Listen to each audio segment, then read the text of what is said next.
Episode number 49, IRONMAN Chattanooga 70.3 with Nali Hummel. Welcome to the pursuit of the perfect race. I'm Coach Terry Wilson, and with each episode, I bring stories of athletes to you that share their experiences at races in order for you to learn how to have your perfect race. We will hear stories from athletes of all ages, abilities, and races of all distances. So regardless of where you fit in, there's something in it for you. Thanks for spending some time with me today. Now let the pursuit begin. Hello everyone, and welcome back to the Pursuit of the Perfect Race. Today I have the pleasure of talking to my friend Nali Hummel about her race at IRONMAN Chattanooga 70.3 in Chattanooga, Tennessee. This race took place on May 20th, 2018. The temperature on race day was 67 and rose to a whopping 91 degrees, with the water temperature being 74.1. This was her first time doing Chattanooga 70.3 and has been doing triathlons for 2 years now. Welcome to the show, Nali. I look forward to hearing about your race. Thank you, Terry. It's a pleasure to be on today. I really appreciate it. Nice. So what made you want to do this race? So my triathlon career started with a 70.3. That race, my goal was to break 6 hours, and I didn't do it. I missed it just by a few minutes. And so after that, I decided, I was going to buckle down and get serious, and I started doing sprints. You should maybe start with sprints and then work your way up. I kind of did it backwards. So I started with the lower mileage, after that first 70.3 in New Orleans. And, 2 years later, I decided I wanted to redeem myself and break that 6 hours. And I did that, by much more than I thought possible, because when I went into this race in Chattanooga, my new goal, because you're constantly creating new goals, challenging yourself in new ways, but my new goal was 5.5 hours. Wow. So how was your training going into this race? This one was a little bit higher mileage. The rule of thumb is twos, right? So swim twice, bike twice, run twice. I was kind of all over the place. My favorite thing to do is run. I've almost developed more love for cycling now, but my least favorite thing to do is swim. And so when I look back at my training plan, it seemed that I would always, run or bike 3 or 4 times a week. And, my swim was kind of, once a week. That's not enough. But yeah, so higher mileage for me. I also am a marathon runner. And so I had the pleasure of training for Boston this year. Really? And so I was still, it was really crazy. It was crazy. So now did you use a certain plan for this race? Yes and no. My mentality is, you get out there and you just, you swim, you get out there and you bike, and you get out there and you run. And so I had a very detailed training plan for my running. For cycling, I would, always throw in one long day a week. And that consisted of about 50-ish miles. Of course, I worked my way up. You don't just start at 50. So, I probably started around 25, then I got up to 30, 35, 40, and so forth. So as far as that went, I'd always have one long endurance day, and then I'd always have kind of a speed work day. And I'm fortunate enough to ride with a cycling group here in Ruston. They're called the Piney Hill Cyclists, and we do intervals on Tuesdays. And so that's kind of one of my favorite things to do with them. And we do, like 2 or 3 minutes on, 2 minutes off. And so it's kind of like fast, easy. So, always get in one of those. And then of course, if possible, I'd always get in and, kind of a lighter day. When I say lighter, I mean in mileage. So 25, 35 miles, and not as high intense as maybe our intervals. Even Saturdays, our long rides can get, we push, it's not just a casual chit chat social ride on Saturdays, our long rides. So yeah. So I kind of get a combination of everything. You get your speed work, you get your endurance, you get your easy days. Okay. So now going into Chattanooga, what was the most hours you trained in 1 week, you think? Terry, that's a great question. Maybe 25-ish, around there, if I could guess lightly. Okay. Because my longest rides were probably 3.5. My longest runs, that was different because of the type of training I was doing. I was doing marathon training versus half marathon training. But my runs would get up there, 2.5, 3 hours too. So yeah. And, with the rule of thumb of 2 and 2, I would say around there, maybe. Okay. Now, what was your longest swim, bike, and runs going into Chattanooga? I did a 60 miler once. I kind of kept it around 50 for the majority of the time. So that was my longest bike. My longest run, of course, was going to be the 26.2 miles. Had I not done that, my longest run would have been probably 12 or 13, just because I am a runner. If you're not a runner, I would say you only need to go up to about 9 or 10.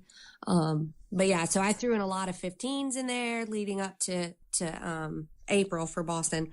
And then my swim, never in one straight shot, but usually I would do anywhere between 2,500 to 3,000 as an entire workout. Now, straight shot, I kept it pretty low. I don't think I ever went over 1,000 yards at one point. A lot of your training was outside? Yes. So, I'm outside all the time. Nice. So did you use a road ID when you're training outside? No, and that's very bad because I definitely needed to get one. It's been on my list of things to do and I just haven't yet.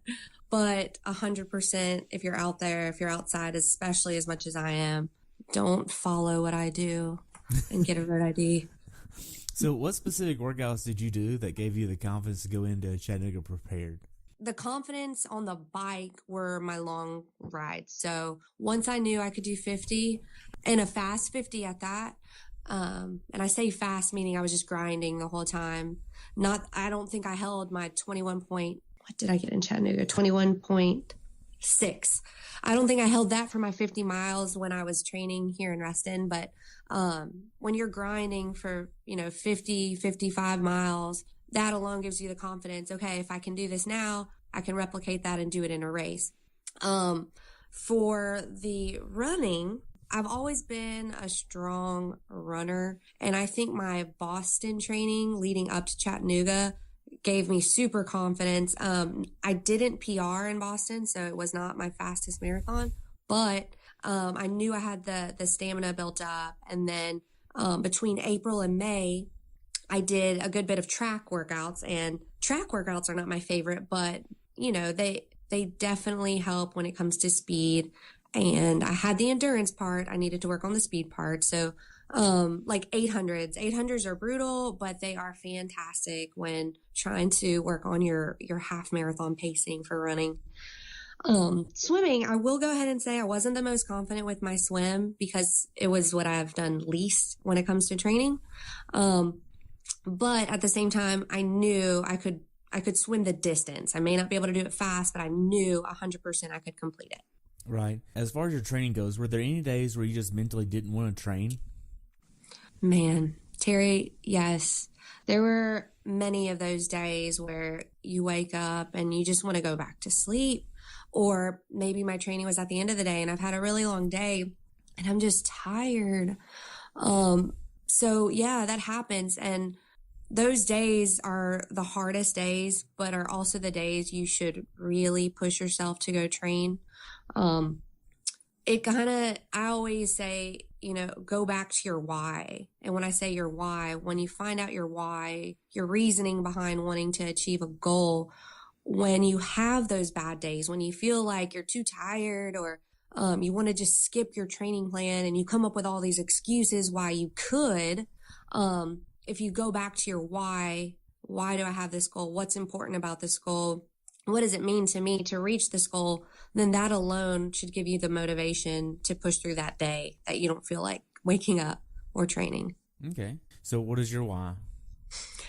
So my big why was because I wanted to redeem myself from 2 years ago. Another 70.3 has always been on my list. Really and truly, my big goal would be to do a full one day. But I really wanted to prove to myself that I could break 6 hours. That goal changed slightly when coming into Chattanooga. I told myself, you know what, I can break 5.5 hours and I want to prove this to myself. And so for me, that alone, like that goal was enough for me to say, okay, I have to swim hard today. I have to bike hard today. I have to run hard today. Because I really wanted to do that. If I'm going to go into something, I'm going all in. I'm not going to, halfway do something. Okay. Between January and May, were you losing weight or gaining weight, or did you pretty much stay the same with weight, or how was that? Yeah. So it's hard when you're training, with, as much endurance as it takes for triathlons. It's very hard to maintain weight, but not the muscle mass. So I did find that I was losing muscle mass. I was not strength training as much as I should have been, because of course, if I had some extra time, I'd say, I'd rather go run instead of hit the weights today. But it's so important. And because I wasn't doing enough of that, I was losing weight. And losing weight's okay in a sense. But if it's like going back to the muscle, if it's that type of weight, it may not be the best weight to lose. But I did have to eat a little bit more. Of course, just mainly for energy purposes too. But I did lose some weight. I probably lost about 10 pounds from my normal. And so this is kind of my race weight now. I guess it's my race weight norm. But yeah, it's a difficult ratio to kind of find. It's a lot of trial and error. All right. Now, were you monitoring how many calories you were getting every day? So I try to do that, and then I just fall off. But no, it's more of just kind of okay, I feel like I need to do this. And I'm a personal trainer too. And so I kind of know now what food looks like. So if it's on my plate, I can kind of guess, okay, this is about this many calories. This is about this many carbs. This is what I need. And so I kind of have a good idea of just based on my plate, what that might mean for my body. Okay. As far as your during training nutrition, what does that look like? I do a lot of, okay. So for example, while I'm cycling, I have an electrolyte mix. This year I tried out F2C Nutrition. And so I used a lot of their products in my fluids. I'm also a big goo user. It works for me. I'll take a goo before, about 30 minutes before a workout. And then depending on how long that workout is, I may take a goo every 45 minutes. And it works. It gives me, some of the carbs, the sugars, the caffeine even. I like salted caramel specifically. And then outside of that, on my maybe longer workouts, Cliff Bars are great. Anything that has a little bit more substance. I never carried bananas with me, but during the race, twice I used bananas, and I love bananas. They're just not always the most efficient when you're on the road and carrying them in your back pocket. So it wasn't something I normally did, but that's another good little piece of fuel that I like to use. Okay. When you're not training or working, what are you doing? What do I do outside of that? No, I am involved with a couple things. Outside of family. So I'm fortunate to have my family close by. We're very close. And so, like last night I went over to my parents' house. They celebrated their 30th anniversary. And so we just grilled out and had a great time. But, so I have family, and then I have 2 dogs, and, I have a lot of, close friends. And then I'm affiliated with, an organization called Junior Auxiliary. And so it's a volunteer organization where you give back to the children and women in the community, or children and families in the community, by doing service projects throughout the entire year. And so it's like every month we have, we're targeting some sort of service project in our community. And so my time goes back into that too. And then, I kind of mentioned the personal training, but that is work, I guess. So never mind, scratch that. But yeah, and then I love to travel. I really, really love to travel. I don't do it a ton because usually I try and incorporate my races into, some vacations. But yeah, there's a little less than that. So how big of an issue is balancing life, work, and training? I mean, you got up to over 20 hours of training for this race, and I'm assuming you would work full time, and you also have a husband too, right? Mm-hmm. And spending time with your family, being that you are so close. How big of an issue was balancing all of those different burners? That is a huge challenge for sure. And oh man, it's, it's probably the most challenging part when you have such a, a goal like doing an Ironman 70.3. Even here recently, I was part of an organization called Camp Gladiator. It's an outdoor fitness boot camp, and it was something that I was also leading interest in, and I had several classes that I was teaching, and I just recently stepped down from that. And so that was just something else that I had on my plate too. But it's a lot of organizing. You have to pre-plan everything. So with my line of work with New York Life, luckily I'm fortunate and I can create my own schedule. It's flexible, but at the same time, you want to make sure that you're putting in enough work and energy into it because you want to be successful. So with work and my training, those were kind of the big ones that I had to make sure that I really had my layout. It's set in stone for the week. Okay, Monday I'm doing this, Tuesday I'm doing that, Wednesday I'm doing this. And then my husband, Forrest, he supports me. He was completely aware of my goals and the amount of training that's going into it. He knew that, when we talked about, okay, hey, I'm going to aim for this in April. Are you with me? And so, he's aware that, that required early mornings and really late evenings. And he stepped up to the plate and he did and does the majority of our cooking. And, that's a big deal because if I get back at 8:00 at night from, maybe my work day ended at 5, I go train for a couple hours, I get back and, it's almost 8. What do we do about food? And so he'd always, have that ready and prepared, which was amazing. And that alone, just huge weight lifted off my shoulder because I had that. And so when you have people that support you, it's so helpful. It just makes things so much easier in your life. And he comes to all my races too and cheers me on. He doesn't do any of this. Yeah. People always ask if my husband does. And I said, nope, he hates it. He does not like running. And that's okay because of that, he can come watch me and cheer me on. If you didn't have his support, how successful would you be in this sport? Shoot, if I didn't have his support or my dad is also another really, really, really big supporter. He kind of helps me with all my bike stuff. He's my mechanic. He really is. He changes out my wheels for me on race day and all that stuff. But if I didn't have them, I'm going to go ahead and say I would still be successful. It would just be a harder task. It would be a lot more challenging. It would probably look like a lot of takeout or meals ordered in advance at home. And then, on race day, I wouldn't have my mechanic there helping me bring my bike to transition and all that, pumping my tires full of air, making sure my chain's fine, just all those little things. It would definitely be harder to be successful without them. Going into Chattanooga, what sacrifice was the most difficult going into this race? Oh, my time.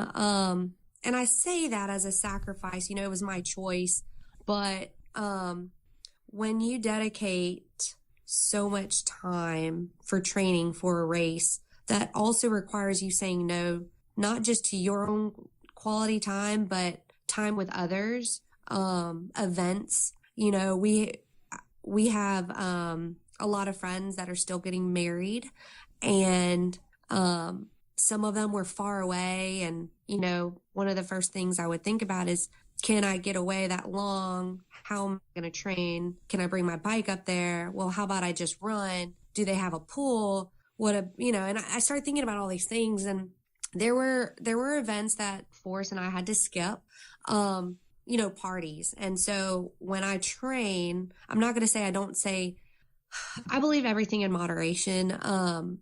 So for example, adult beverages, that's going to be in moderation. And I remember there was a wedding the same weekend I had a half marathon race I was using as training. But of course, I want to do well. Every race I do, I want to do better than the last one. And I went down to New Orleans, which is where the race was and where the wedding was. And I just remember thinking, is it worth it? I'm more laid back right now. Everybody else is having a great time. I'm having fun. I could be having more fun. And so I sacrificed that evening, not indulging in adult beverages, not eating the fried food. And it's New Orleans. Come on. I mean, fried oysters, they had everything. And so, it's moments like that where I'm like, you know what? No, it is worth it, because when I hit this goal and when I reach it, that's what I want. It's not tonight. It's okay that I have to miss out on this fun, because to me, down the road, that's going to be more fun. Gotcha. That makes sense. It does. Yeah. What did your taper consist of? Okay, so I did kind of like a modified 2-week taper. I don't taper in regards to intensity. I make sure that I keep my intensity almost the same. My mileage for my long run 2 weeks prior to Chattanooga, I did a 40 miler. So it wasn't my 50 or 55, it was 40. I continued to do my speed work, which I do those on Tuesdays. So I did my intervals 2 weeks out. The week out, I reduced, let's say like 800s. I reduced those. I threw in 2 rest days. So normally I take 1. I made sure I took 2 the week before. And what I did was I moved my typical 1 day of rest in line to where within a 9-10 day period, I had 3 rest days. So it that's completely that. I don't do that. I don't like to take rest. Normally I take, I said once a week. I kind of mean like once every 9 days, I take a rest day, but I made sure that I got in my at least 3 within a 10-day period. Wow. What was your mindset going into Chattanooga? I was excited. Also, I was like, I was definitely questioning myself. I was like, was this okay? Like, should I have done this? Maybe I should have pushed it off. I was training through winter. All these doubts start creeping in my head. I was like, well, dang it. Maybe I should have just waited and done the one in Waco or Augusta. But I mean, I was still excited. I had never been to Chattanooga before, so I was excited to be in a new place. And then once those doubts started, creeping in my head, and I had to kind of X that real quick, then I got more excited. I was like, okay, I can do this, and I'm going to break 5.5. Like, this is going to happen. Nice. So when did you actually start traveling to the race? Friday morning. Was it morning? Yeah. So I didn't have a ton of time over there beforehand. And, normally for races, when they're further away, I'll give myself a few days beforehand, but my parents came, my husband was there. And so just because of work related issues, we decided we weren't going to leave until Friday morning. Okay. So you get there later on Friday afternoon then? Mm-hmm. Yep. Kind of evening, actually. So it was later. Okay. But so did you go ahead and check in on Friday? No, I didn't. I went Saturday. Okay. And did all my check-in stuff. Brought my bike to transition that evening. Did y'all get an Airbnb or did y'all get a hotel? What'd that look like? We did. We got a hotel. Normally the Airbnb is the way to go. I waited too long. Just because we were trying to figure out how many people were coming with me. And because I waited too long, I think it was 2 weeks out. I was still looking for Airbnbs. And then finally I was like, you know what? Never mind. I waited too long. It's my fault. I'm going to hotel this thing. And there were still plenty of hotels available, just because Chattanooga is so big. And I think had I done it a little earlier, we would have gotten a closer hotel to the race, but we were about 15 minutes out, which is not bad. Right. Where'd y'all stay at? Sleep In. So that was one of the ones that were still available. It was okay. Nothing special. I would definitely, I would have gone a different route had I had a little bit more option. Okay. You get to Ironman Village on Saturday. How was the check-in process for you? Oh, super smooth and sweet. Man, they really have these races organized. I mean, there's something about these Ironmans. Like there's a lot of structure to it. When I went over there, I went immediately to, we had an athlete briefing. So I stayed for that. They gave us the rules and regulations, kind of a layout of the course, what we expected to see, what we expected to happen. And so there was a little briefing there, about 30 minutes. And then after that, I went, got in line, got my number, got my t-shirt. And then after that, I took a little time, went to go eat, and then came back and then dropped off my bike. I did that as late in the day as possible, just because I wanted to make sure my tires had the proper air, and then leaving them there overnight. There's always, you can expect some change in tire pressure, especially when the temperature changes.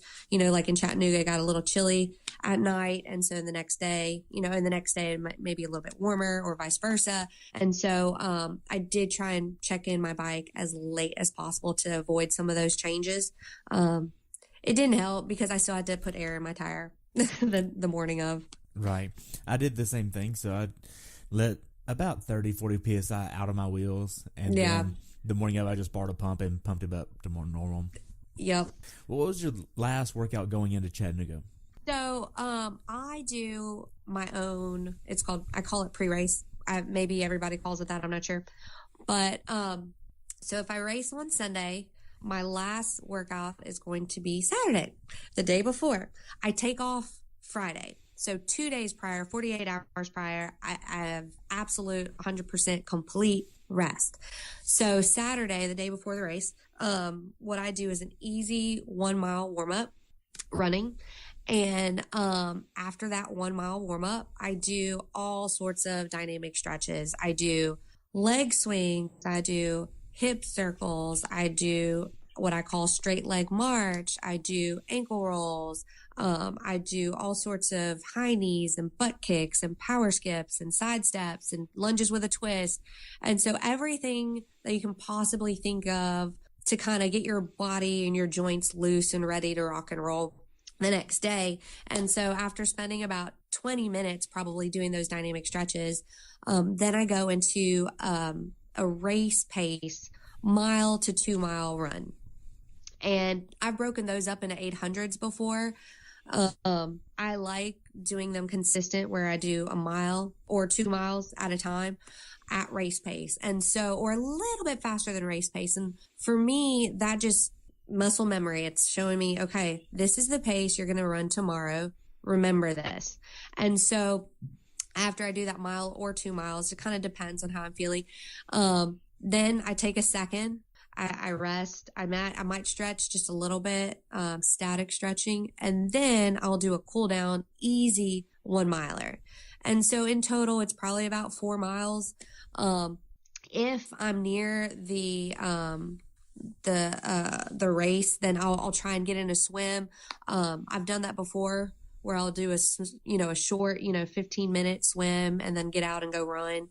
The one thing that I never do is bike. I never bike the day before. Wow. Never have. I know a lot of people that I've talked to, they like to do the run through of swim, bike, run, but I'll swim, run, but never the bike. And I don't know why. It's just something I've never done. And so it's kind of like, well, why change something if this works for me? Right. Did you have a certain meal you like to get the night before the race? Yes. Rice and beans. So I've, anything to do with carbs, right? And then I stay away from all vegetables, and dairy. I stay away from dairy as well. I always have before any race. I just don't do dairy. I'm afraid that, it might mess up my stomach. And then the reason I don't do the vegetables, is because of the fiber. Again, and I don't want to mess up my stomach or risk messing up my stomach. So I just keep it real simple, rice and beans.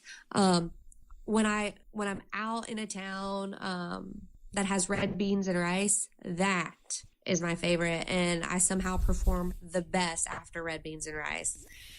And so before Chattanooga, I had red beans and rice. What time did you try to get in bed the night before the race?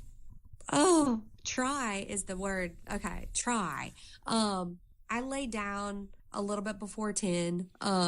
And this was probably the one race that I will say I never really felt like I went to sleep. Normally I can sleep a little bit, but for some reason I tossed and turned all night. And I was just so upset because I couldn't fall asleep. And I'm thinking, great, this is really going to mess up my race tomorrow if I'm tired. How am I going to perform if I'm tired? But it's a lot of tossing and turning sometimes. Wow. You get up on race morning at what time? Let's see. On this one, well, it depends on how far away I am from the course. I like to show up an hour early before the race starts. Chattanooga was a little different because we had to get shuttled over to the swim, right? And so transition was going to close a little earlier than normal. So I think my alarm went off around maybe 4:45, around there. Yeah. And that's normal for me because waking up that early, usually for training purposes, or when I was doing my group fitness stuff, I'd have to teach classes at 5. So my alarm would actually go off at 4:15, 3 times a week. And so I'm used to waking up early, but before a race, you're trying to get in as much sleep as possible. And then here I am tossing and turning, and alarm goes off at 4 something. So it's tough. Okay. So you get up, do you have a certain breakfast? Do you get coffee the morning before? How does that work for you? So I don't do coffee anymore. I found that it messed up my stomach. I love coffee. I drink coffee every day, but on race morning, I don't. Not even just for the caffeine, just because it'll mess up my stomach. But I like going back to the banana thing. I love bananas. I eat a banana once a day. So my go-to is a piece of toast with peanut butter and bananas.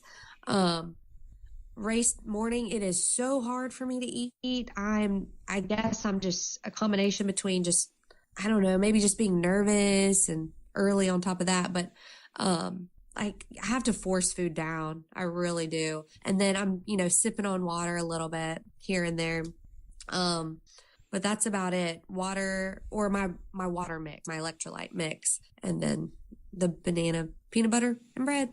Okay. So you get to transition. Did you hit any traffic? Did you have trouble parking the morning of the race? No, luckily I got dropped off. So going back to that support, my family dropped me off. It was a piece of cake. No issues there. They, I think, had maybe some trouble parking, but I didn't know about it not until after the fact. So you get to transition. How much air are you putting in your tires? Terry, that is a great question. I want to say it was about 80. Maybe around there. I've been keeping it around 80. I used a disc, and so I'm not one to normally use a disc, and I have great friends, and I had a friend let me borrow his disc. I'm not even sure what's normal in that thing. I'm really not. You're using the disc, you put everything in transition. Did you have a certain way that you like to set up your transition to have fast transitions? Yes. So I put, my shoes go on the bottom. Well, first I have my little mat. I used to use a towel, but we got a fancy mat from Team BSR, Big Sexy Racing. And so I've been using the mat that they gave me. And I put my shoes on the bottom. So when I'm setting up my little, on the right side, bottom right, I put my cycling shoes, my helmet, and I flip it upside down. I make sure that the clasps are open, and then I have built-in glasses in my helmet, so I don't have to worry about that.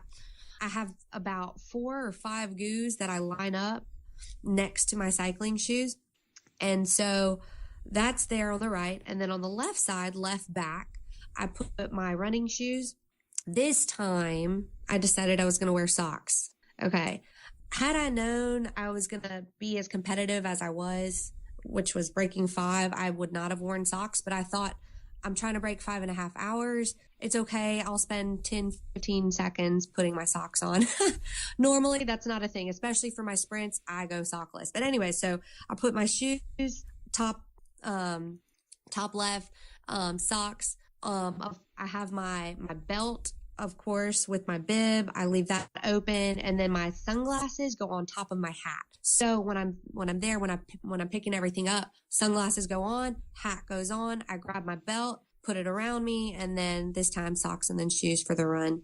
And then and then I make sure I have a water bottle lined up close by, because I usually take a sip in T1 and T2.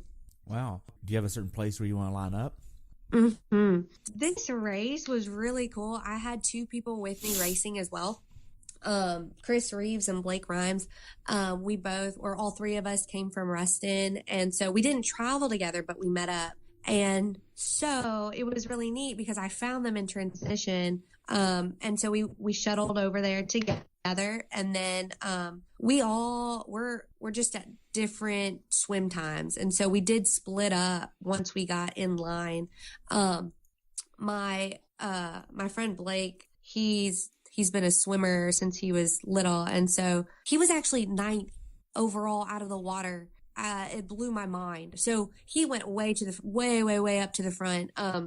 Because they had us line up regarding, depending upon how fast we think we're going to swim.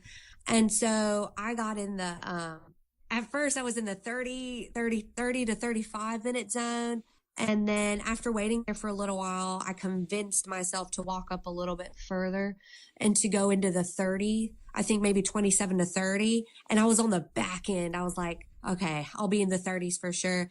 And then, I surprised myself with that too, because I think my time was around 25 minutes, maybe. Kind of my routine with that is I do some arm circles and stuff. I make sure I go to the bathroom one last time. And of course, those lines are always really long. But it was neat having my buddies there with me. So we kind of all waited together, kind of stretched together, put our wetsuits on together, and then made our way into line. Gotcha. So you're using a wetsuit here. What kind of wetsuit are you using? It has definitely been my favorite one this far. Zone 3. I used a wetsuit once in New Orleans. That one was okay, but this one, when I compared, the first time I used a wetsuit compared to this time, oh my gosh, this one was so flexible. I did not chafe, which was insane because I'd heard about, all the chafing, and I'd practiced in it a couple times, but nothing as long as the race. But yeah, so my Zone 3 wetsuit, I'm also using Zone 3 goggles too. They're very, very comfortable. Probably the most comfortable goggles I've used too. So I'm definitely recommend those. You get down in the water, you get off the dock. Walk me through the swim course for you. I was really excited to see how far we had to run because you get off the dock and then you got to go all the way up this hill. Then you have to cross the road, and then you have to do this all loop-de-loop around the transition. And I was excited because I'm a runner. And so here I am passing people on the run to my bike. I heard a lot of people explain that they felt like it was long, and it was long, but no, I enjoyed it. It was interesting how fast the volunteers. So I'm out of the water trying to crawl out. I'm a little disoriented because when I swim, I get a little dizzy. So I'm like crawling out, trying to get my feet under me. And, as I'm coming up out of the stairs, literally within seconds, I had somebody unzip as I'm running, keep that in mind. So I'm running, somebody unzipped my suit, my wetsuit. And not only that, I want to say they somehow helped take off part of my shoulder. That was the coolest thing ever, because for me, I was about to awkwardly reach behind me, try to maneuver my arm to find my zipper. So those volunteers were fast as lightning, and they really, really helped me get my suit off. And so I decided that I was going to do my own because I saw a lot of people off to the side, and those volunteers were yanking those wetsuits off of them. I didn't do that. I think I was in the zone already. I was running, and I was like, I don't have time to stop. And so I just did it myself. And luckily I did get my wetsuit off piece of cake at transition, but they did help with the unzipping. Wow, that's great. So you get to your bike. You're not doing a flying mount because you have your shoes right there on the transition mat that you're using. Correct. And did you have an issue finding your bike in transition? I was very pleased with my position of my bike. It was on the very end of one of the racks. And it was right, like I had a great landmark. So I had no issues at all. Like if I could have picked where my bike was, that's where it would have been. That's great. So you get to the bike. How does the first few miles go for you? Ooh, it's adrenaline. I always go way too fast at the beginning, and I have to like coach myself, like chill out, you're going to die. And so, I just love getting on the bike and like immediately passing people. It just gives me like come on. And so, I passed a ton of people. And then I slowly kind of get into my rhythm. I have a fine time transitioning from the swim to the bike, because I definitely try and use my upper body more on the swim and a low kick. And so my legs are fresh. They feel great. And I'm just kind of ready to just find my rhythm and get in my zone and just go. Nice. Now, do you have a certain strategy for the bike ride? Strategy, yes and no. It's always kind of like, don't die. But when I'm out there, the first little bit, so I do high cadence, unintentionally. It's just the way my body works. And so I have to kind of find a balance between not going to not spinning too much, but making sure that I have enough power. I don't use a power meter either. That's something that I want to kind of dive into. I still feel like a rookie at the sport. There's still a ton I don't know, and I'm still learning all the time. But, being that this had hills, but being that I had a disc as well, I was kind of eager and excited to see the course because I'd never ridden it before. And so I kept it in my, my big gear, and I would just kind of play a little bit as I would go up a hill, down a hill. I would crank it up. Anytime I went down a hill, I was powering through. I never stopped pedaling. A lot, I saw a lot of people maybe glide kind of down because they took that as rest, but that's when I really had to crank it up. And then up the hills, I never got out of my saddle I say never. One time I got out of my saddle. For the most part, I was seated. I would shift gears, and I passed a ton of every hill. I was passing people. And I think it's also because I train on hills a lot. So I was used to being able to shift up, shift down, shift up, shift down. And I knew how to do that efficiently. So my strategy was to be able to shift efficiently throughout the course, because there were rollers. There was a lot of up and down. But yeah, I ended up doing much better than I thought too. Good. Now then, did you have a certain nutrition plan you wanted to have where you get a certain number of calories per hour? Yeah, and that's always hard for me. Every 45 minutes I was taking a goo. I also had a Cliff Bar with me, and I would try to take a bite or two.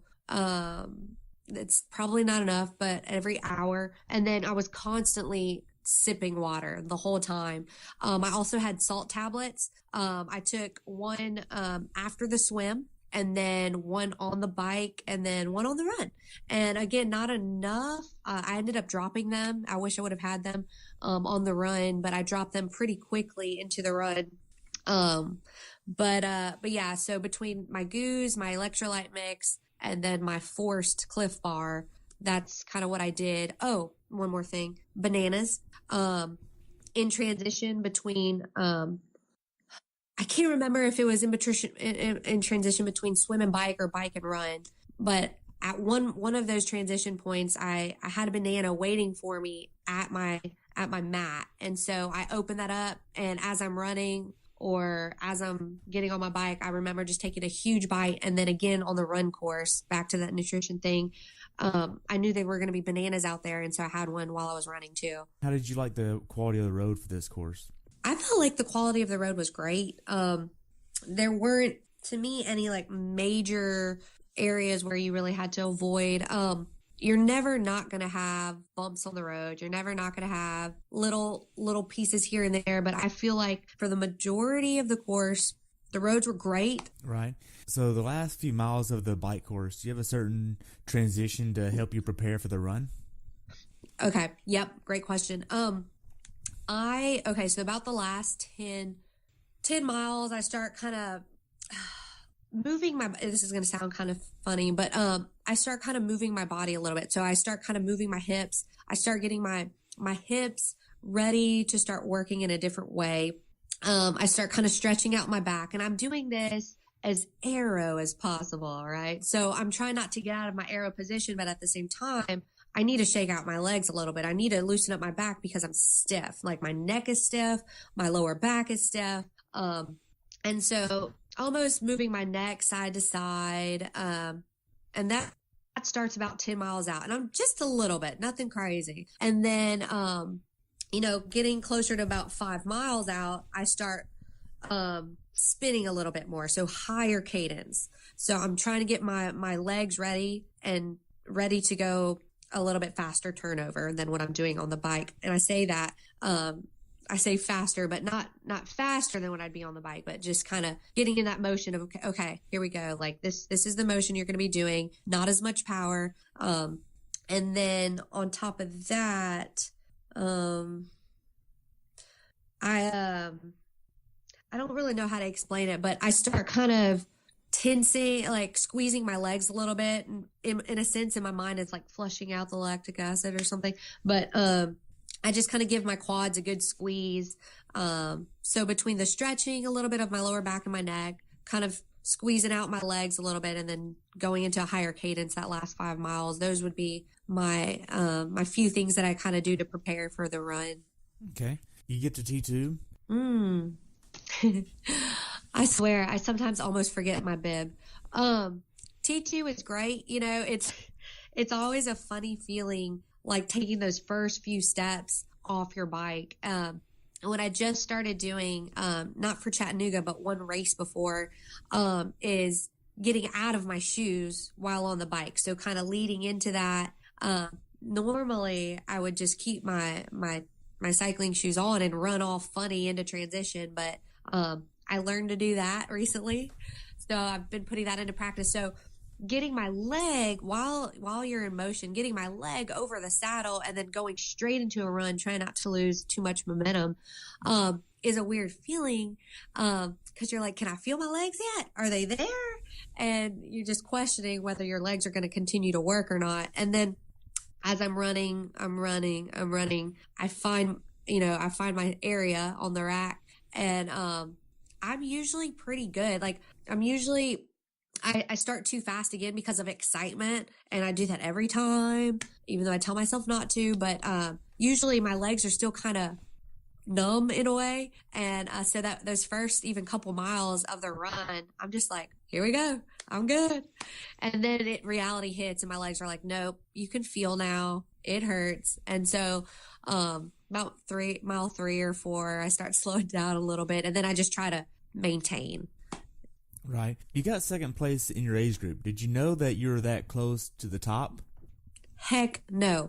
Had I known that, I probably wouldn't have socks on in transition. Had I known that, I wouldn't have done a lot of things. But so I mean, I had just started my run. It was probably towards the early stages of the run. My husband, Forrest, he shouts out, "You're in second." I swear my eyes got so big, and I'm like, he doesn't know what he's talking about.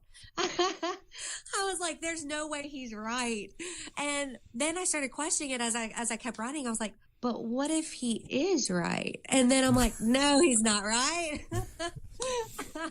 And so I do my first loop because it's a 2-loop course. And, he tells me I'm still in second, but then I'm like, well, why isn't he telling me how much further she is in front of me if he knows I'm in second? Because I didn't know it was tracking my place on the app. I thought he was just counting people, which also meant, well, how does he know when she started her race? She could have started her swim, way in front of me, way behind me. What about all these other ladies, And so I'm doing all this like questioning in my head. And, he never told me how far close she was. I think she was a good maybe 7, 8 minutes ahead. And I just think back to my darn run. Had I run 7 or 8 minutes faster, but yeah, it was the coolest thing to finish and then realize, holy smokes, I really was in second. And then I still questioned it. Like I was still looking at the app. I'm like, there's no way it's going to change. Somebody's going to cross the line because maybe they started their swim way behind me, and then it never changed. And then I really wanted that satisfaction at awards. And so I was so excited for the award ceremony at 4. I was getting ready for it. I was so excited because to make podium, I thought that, that wasn't even on my radar. And so when I got up there, that was going to be, okay, now it really is. It's legit. It's real. I got second. And then a freaking storm came in and they canceled awards. But, as far as the run goes, there's a little bit of hills there, and there was also some stretches where the road was in the sun with no shade. How did you tackle the hills, and how did you prepare for the long straightaways in the sun, especially the bridges and the long road on the highway right there? Yeah. So going back to how the run is my favorite, that day, the run was not my favorite. That run was brutal for me. I mentioned how I dropped my salt tablets. I had a very, very hard time staying hydrated. I was so thirsty. I don't know that I've ever been that thirsty in a race. I'm not going to say I stopped. I grabbed water or Gatorade or a Coke or a banana. At every single station, I was grabbing more than one liquid because I couldn't stay hydrated. Between the heat of that time of day and just me not having, I think it was a salt to water ratio. I wasn't able to hold it. Okay, so they were giving out sponges and I would grab some of those. I would put one in the back of my neck. I would put one under my hat. But between the heat and the hills, it was a very, very tough run. The parts of the course that were unshaded were the hardest for me. Even though I do train in Louisiana where it's hot as heck all the time. Just being that it's at the end of the race and you're just trying to get to the finish line. I was counting down the miles after mile 3. I was like, okay, this is hurting and I'm just going to keep pushing. And I was trying to keep all my mileage, all my miles under 8 minutes. I started out at 7:15 or 7:10, 7:15, and then it just slowed down. And I'm like, okay, I just got to keep it under 7:30 now. Did a couple miles under 7:30, and then it was creeping up to 7:35. I was like, okay, just don't go past 8. Okay, keep it under 8, Nali. And then next thing I know, I'm like at 8:30, and I'm like, okay, don't stop. And I remember there was this one hill. It was so steep. It wasn't very long, but it was steep. And I questioned walking. I really did. Everybody was doing it. So I was like, I can too. And I really think I was jogging just as slow as I could have walked. And, but I never stopped. So I do pride myself on not stopping, even though I really wanted to. Right before the first bridge, right? Gosh, yes. Yes, it was hard. It got real hot, and I just couldn't stay hydrated. Now then, how was the support on the course? Oh man, so much support. Terry, every mile, they have stuff for us. They have our fluids ready, they have food ready if we want it. That was awesome. They have medical tents and everything too. And then on top of that, you have all the cheers, the cheering that takes place, all the fans and the crowd and family. And, I had people, I don't even know them, and they see my bib and we all had our names on them, right? And so they'd say, go Nali. And I'm like, don't know you, but this is awesome. Thank you. I had some stranger squirt me with a water gun. It was the most amazing thing ever. The water was exactly what I needed. I was hot, felt like I was dying. And so he had this water gun filled with ice cold water, not just water, but like ice cold water. And I think he asked permission first. I'm pretty positive. Everything happened so fast. And I remember if he did ask permission, I'm pretty sure I nodded or gave him a thumbs up or something, and then squirted me with that water gun, and it felt lovely. So you just have a whole lot of people out there between the volunteers, which there were numerous volunteers just left and right at every intersection telling you where to go. They were friendly. They were making sure that you were like, hey, here's some water. This is Gatorade. This is Coke. This is goo. And so I thought that was awesome. Just having that amount of support at this race. Nice. So what was your favorite aid station? I don't know if I have a favorite one. Because I'm pretty sure I utilize everything at every station. But no, but I really did enjoy the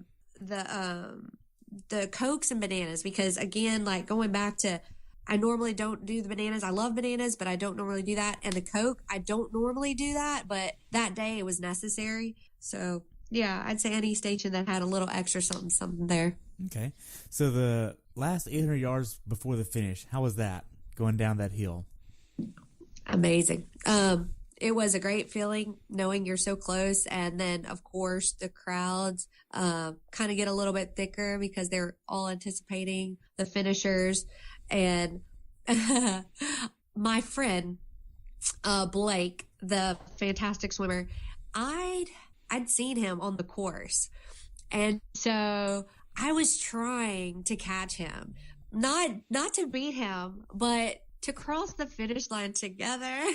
As cheesy as that is, he was my little training buddy. He and I trained a ton. Without him, I wouldn't have had as much fun training, because it's always better when you train with somebody. And so I'd always have him to go swim with, bike with, or run with. He was always willing. And this kid, he was the youngest person there. He had just turned 18 years old. And so when I saw him on the course, he shouted my name and I was like, Blake, and so I was trying to catch him. I just couldn't. My legs did absolutely nothing extra. And so as I'm probably about 800, maybe even 400 meters out, I hear them call his name. And so I'm like, oh. And so as I hear his name and they're giving him his shout out for being the youngest one there and going to West Point and all these things, I get so excited for him, because that was a huge milestone in his entire, triathlon career. He just started training. And so I start getting excited for him, and then I want to cross the finish line so we can be excited together. And so I just had I think I had maybe a look of maybe excitement, but at the same time, like, am I there yet? Are we done yet? Because I want to stop running now. But it was amazing. I heard my family cheering for me as I saw the finish line, like they were shouting my name.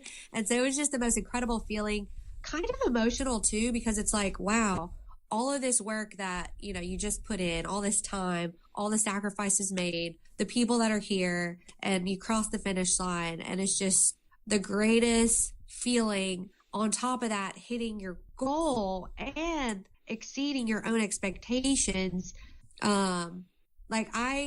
I didn't tear up right then, but after the fact, I teared up a good bit, like just in all of everything that it took to get there. And then my family supporting me. It was a very humbling experience. Humbling for sure. Wow. So after you cross the finish line, do you realize instantly that you've got the PR that you wanted? Yeah. I was tracking it on my watch the whole time I was running, looking at my mile splits. And I had to question it. I still did. I still questioned it, Terry. I was like, am I really under 5? And I remember just every mile I'd recalculate, I'm like, okay, even if I do 9-minute miles, or even if I do 10-minute miles for the next 5 miles, I think I got it. And so every mile I hit, I'd recalculate, and I'd look at where I am, how fast I was going, how many more miles I have left, and I'd do the math. And every time I'm like, yep, still under 5. Yep, still under 5. And so getting, I think, just even as close to a couple miles out, I remember thinking, I think I could do some 12-minute miles here and still be fine. And so I'm not going to say that made me slow down, but it made me feel more comfortable. And so I was like, okay, less pressure on myself, because I'm still going to break 5.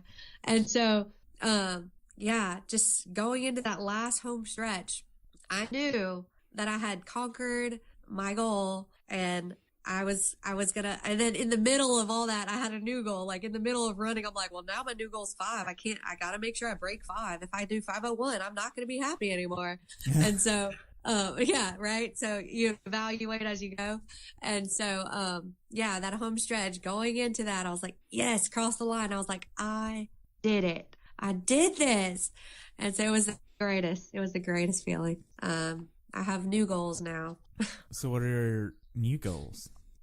Well, something else completely unexpected happened. And I qualified for Worlds. Really? So you got a roll down slot? Or I did. Wow. Yeah. Cause they gave one slot, per age group minimum. And I think we had around 80 in my age group. And so I can't remember her name, but the girl that won it, I think she specializes in the full Ironman, so the 140. She's going to Kona, so she can't go to South Africa. Again, I wasn't expecting her to say no, because if you get invited, you go, especially because I didn't look her up, but my husband did, because he was like, who beat my wife, and he said that she's won every single Ironman she's done.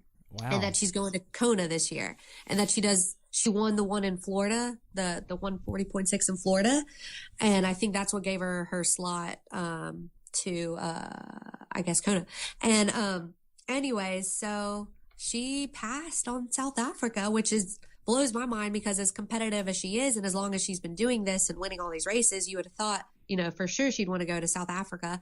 And so I got a call and an email, about 4 days later, and huge decision to make, because it wasn't on my radar. I wasn't expecting this.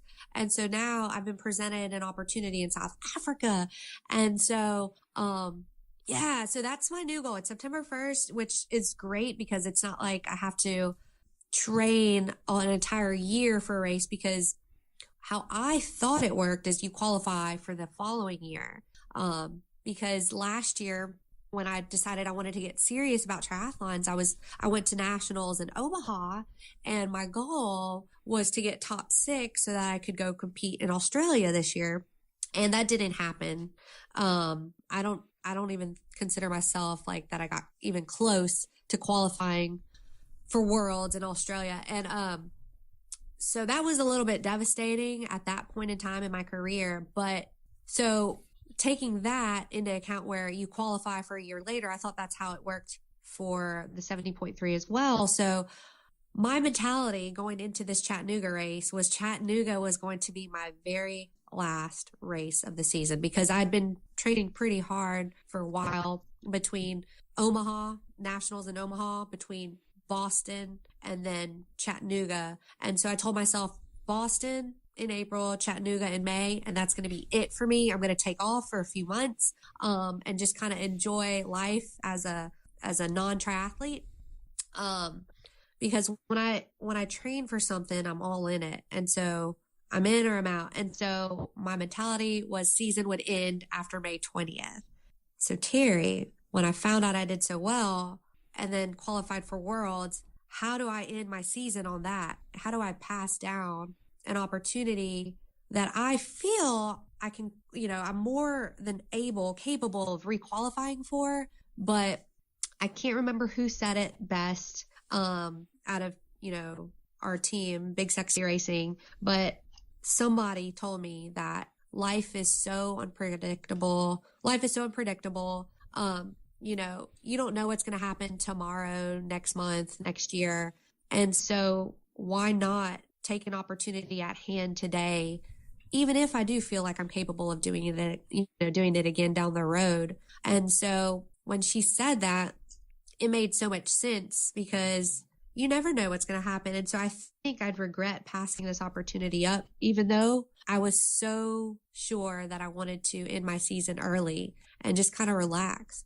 But I think that when you're given something, as much as it may scare you, I think that's more of a reason to go for it. And so I think that's what I have to do now, because I would definitely regret it if I passed it up. Right. So how did that phone call go? it was one of those, can I have more time, please? And they saw that I was interested.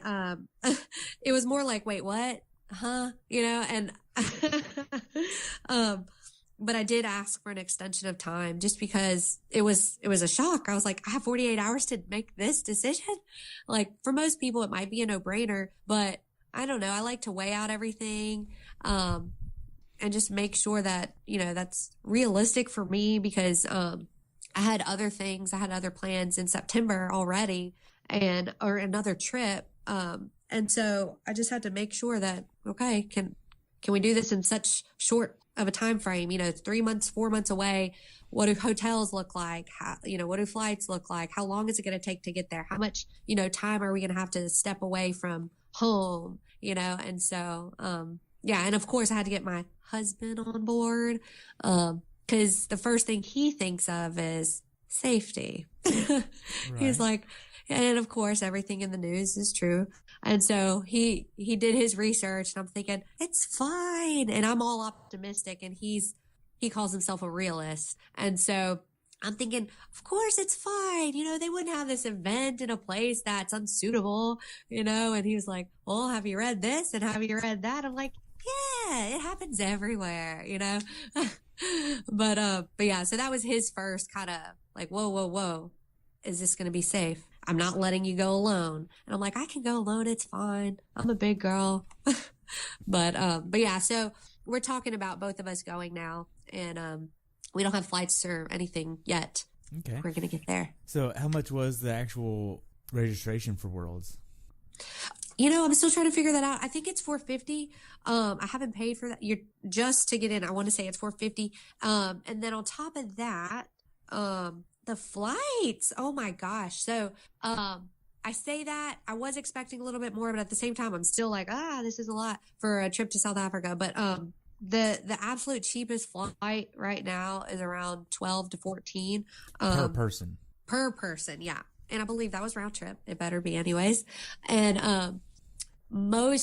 I think for the days that we're looking at though, it's going to be a little bit more, but 12 to 14.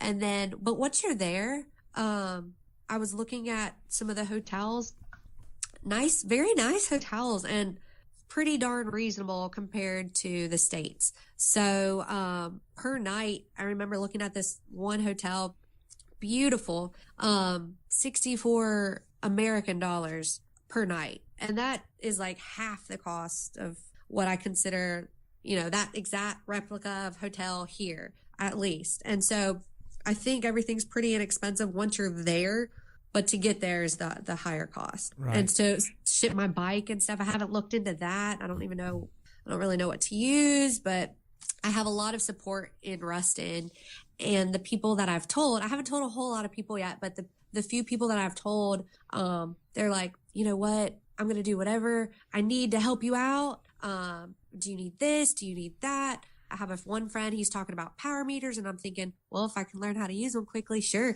And then I have another one telling me about their bike case that I can borrow that. And so they're just so willing to help me, get what I need over there. And so that's really cool too. So kind of less things I have to worry about when you can borrow from other people. Right. With all this going to South Africa and all the fun stuff that you have going on for it, are you wanting to do well or are you wanting to enjoy the experience? So are you wanting to PR there or are you just wanting to have fun? Great question. I haven't decided yet. I think my competitive, I know, right? I think my competitive nature is going to kick in and I'm going to want to PR. I want to do better there than I did in Chattanooga.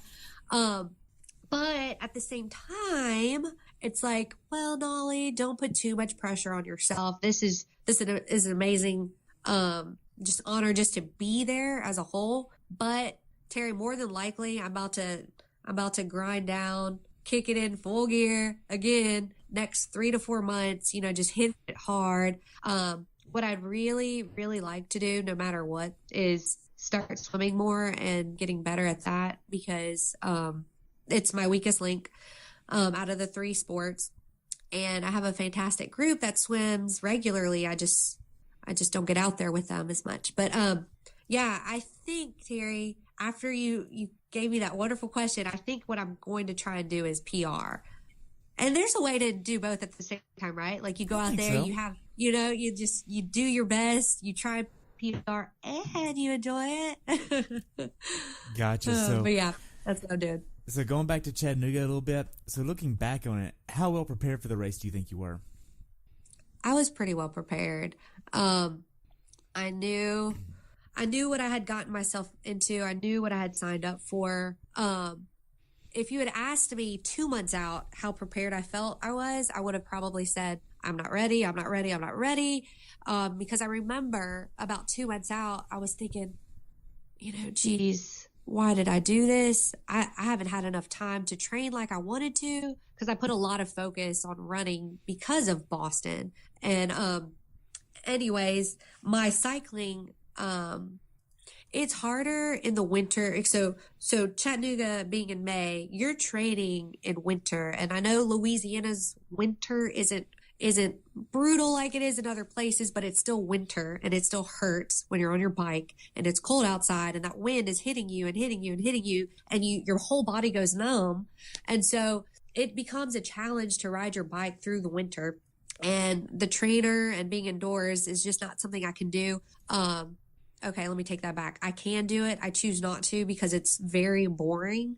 And I don't like to force myself to do something. It takes the fun out of it. And so if I'm dreading the actual activity, it just changes it. And it makes me kind of resent my, decision to compete. And so I try to make sure that I have fun when I'm training. And of course, that does mean every now and then get on the trainer. Of course, that means every now and then get on the treadmill. But for the most part, I'm always outside. And so what's something that you learned about this race that you'd like to pass on to someone who hasn't done this race before? So many things. I do believe the most important thing is to have fun and to continue to challenge yourself. And if you've never done a 70.3 or never done a triathlon, but maybe you're intrigued by the idea, just go for it. I think it's very, very important to learn to get out of your comfort zone. I said it earlier, if something scares you, do it. Do it anyway. If you want to do it, just get out there. And yeah, it's scary, but at the same time, once you reach that point where you are out of your comfort zone, that's when growth takes place. That's when you grow as a person, character, any aspect of life where you want to grow, you have to push your own limits. Maybe that means physically, maybe that means emotionally, cognitively. And so for me, my advice for anyone who might be intrigued by the idea of doing a triathlon or a longer one, just do it and just find joy in it too. And find joy in the fact that you're out there and you're trying. Even if you don't hit your goal like I didn't, my very first one, my goal was 6 hours. I didn't do it, but still a lot of growth took place because I decided to go on that journey and try. And even though I didn't meet my goal, I still crossed the finish line and I did something new that I'd never done before. And so that alone led to this day where I exceeded my goal. And now that led to another journey, another opportunity. And so just get out of your comfort zone. Just do it. Nice. So how can athletes follow you? So I have, I'm on social media. So on Facebook, it's a little bit of everything. I put a little bit of my charity stuff on there. I put my triathlon stuff on there, my family stuff on there. It's kind of everything. It's me. And my name is Nali Hummel or Nali Acosta Hummel. And then, on top of that, if anybody is interested and uses Strava, I'm on Strava too as Nali Hummel. And something new that I'm probably about to start doing, I've had a lot of people come up to me and ask me, a lot of fitness related questions. It's very humbling when somebody comes to you and wants advice from you. And my immediate thought is, wow, do I have something to share? And I do. I have a lot of things I can share with people. And I think I just don't give myself enough credit between running Boston and then now Chattanooga. And, I have bigger goals too now. And I've had several people reach out recently asking me, hey, can we sit down and talk? And I'm like, yes, I would love to. I love working with people. I love talking to people. There's nothing more I'd love to do than give something to somebody else that they can use, because that's what this is all about, bettering yourself so that you can better other people. And so what I want to do, Terry, is I want to start a blog, and I already, I haven't locked down my domain name, but I'm about to do that too. Not just writing, but video logs or video blogs or vlogs, they call it. And so I want to be able to kind of give back and share experiences and training tips and stuff like that. And I'm getting feedback from other people right now on what I need to call it. But because it's not just going to be fitness related, it's kind of everything as a whole. It's probably going to be Mind and Body by Nali. And so maybe, Terry, one day when I have that up and running, I'll let you know. But as of right now, social media is where it's at. Nice. So now then, what could Ironman have done to make your experience at this race better? I can't say that they could have done something to make it better, because the only thing that really would have made it better is a cooler run, and nobody has control over the weather. But everything was laid out nicely. Everything was organized. If I needed something, I found somebody to help me locate it. If I had questions, people answered it. They were, they had volunteers all over the course. I never got lost. That's always my fear, because I don't always know the route. And so I'm always afraid, well, if I don't have the route memorized, could I get lost? And so, they had people all over the course. So I want to say that there's honestly nothing that pops out in my mind that Ironman could have done better. They did a fantastic job. I wish we could have had backup for the award ceremony, because we were aware that weather was coming, and we were even fearful that the weather may affect race day. And it didn't, thank goodness. It was great. But had we had like a backup award ceremony, I think I would have been a little bit more satisfied, because again, I've never been on the podium in that big of a race. And so that would have been extra special. But I totally understood the reasoning behind the cancellation of it. Because, they don't want to put anyone in danger. And I think it was about to get a little crazy. Right. Now then, I only have one more question for you. And that's, what's your definition of a perfect race? That's a great question, Terry. Perfect is hard to define, because in my mind, there is so much to take away from every race. If you ask somebody, hey, what's a perfect race? Well, that's when everything goes exactly the way you plan it. You envision yourself swimming, and then you transition and everything's quick, and you have no bumps on the road. You have, and I mean bumps on the road, not literally, but your chain doesn't come off. You don't have a flat tire. You would think of a perfect race being that, you don't cramp. But in my mind, a perfect race is when you go out and you give it everything you have, despite any adversity that may come your way, despite any of that you never envisioned happening, but it happens. But you go out there, you do your absolute best with what you've been given that day, and you finish. That to me is a perfect race. And I think that perfection comes when you triumph over that adversity of the day. And so, for me, Chattanooga was another perfect race. I was fortunate and I didn't flat or get lost. I might have dropped my salt tablets, I might have been dehydrated on the run, but I did go out there and I did give it my best, and I did cross the finish line, and it was sweeter that I did it with all my goals checked off. And so that to me is a perfect race. Oh, great. That's a great answer. I really enjoyed that. So thank you so much for your time. I've enjoyed hearing about your race. I look forward to following you at Worlds later on this year. I'd love to have you back on after you complete Worlds. Yes, thank you so much, Terry. This was great. I enjoyed being on your podcast today. Awesome. Well, you have a good day, okay? You too. All right, bye. Thanks for tuning in today. I hope you were able to learn something from today's episode. If you enjoyed the show, please take a minute to leave a review on iTunes or share it with a friend. Be sure to subscribe so you never miss an episode. If you'd like to see pictures from this athlete's race, learn more about who I am, what I'm doing, or be on the show yourself to share your story, check out my website at CoachTerryWilson.com. Until next time, continue the pursuit.